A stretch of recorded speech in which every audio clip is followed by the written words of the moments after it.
Got a sales thought of the day for you.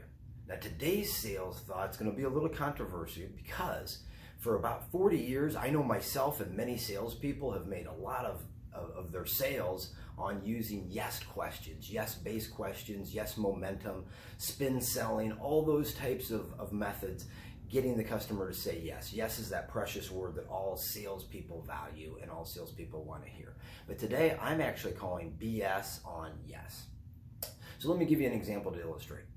It's a quiet evening, you just got done eating dinner and you receive a phone call. It's a phone call from a telemarketer, and you know it's a telemarketer because when you answer the phone, the person on the other end says, "Is this Mr. Jones?"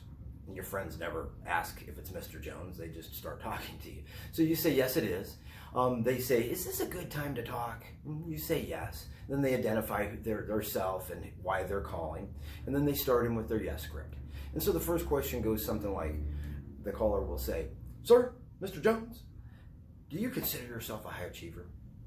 Of course you say, "Yeah, of course I perceive myself high achiever." "And Mr. Jones, would you like to make more money each month?" "Yeah, who wouldn't?" "And what if I told you you could do this all in less time than you're working now, all from the comfort of your own home? Would you be interested and would you want to hear more?" "Yes." And you say this half out of curiosity, half just to kind of keep the thing moving forward to get them off the phone. And so what I would tell you right now is that yes, all those yeses you just gave this telemarketer, this salesperson, are BS yeses. They're not real. You just said that so you can move things along. So typically this call will end something along the lines of you agreeing to get an email from this person, and that you'll talk it over with your wife, and they can call you back or you'll get back to them. And of course they call you for weeks, you dodge their calls until they either quit calling you or tell you have to file a restraining order. So again, the precious yes was really worthless.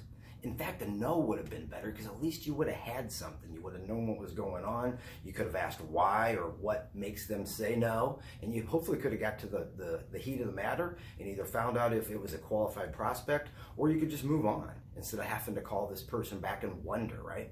So Jim Camp in his book, Start With No, he says, give people the right to say no. He noted that people actually fight for the right to say no, so why would you take away their right? Give them that right to say no. He calls it the right to veto, so give them their right to veto.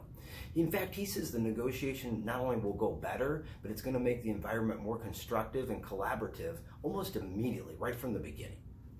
So I think we've all fallen victim to these yes-based scripts from telemarketers or from salespeople over the years, and they probably worked a lot back then. In fact, I know they did. I used them. But they just don't work so much today. And the reason is because in the world of information and smartphones, everybody's got the ability to dictate the process. Everybody can be in control. And that's really what it comes down to, is an issue of control. And yes-based questions, they take away the control, and people resist that. So if information is power today, then the customer and the seller are both King Kong. They both have the ability to get information. In fact, whoever's got the fastest processor, I guess, is in control because they can get the information quicker. So yes-based questions, they also increase anxiety every time somebody's made to say yes. They wonder what that's committing them to. And then also it takes you out of rapport with your prospects. So it's just really a bad idea in today's day and age. So what are you to do? Should you just lay down and let the prospect walk all over you? No.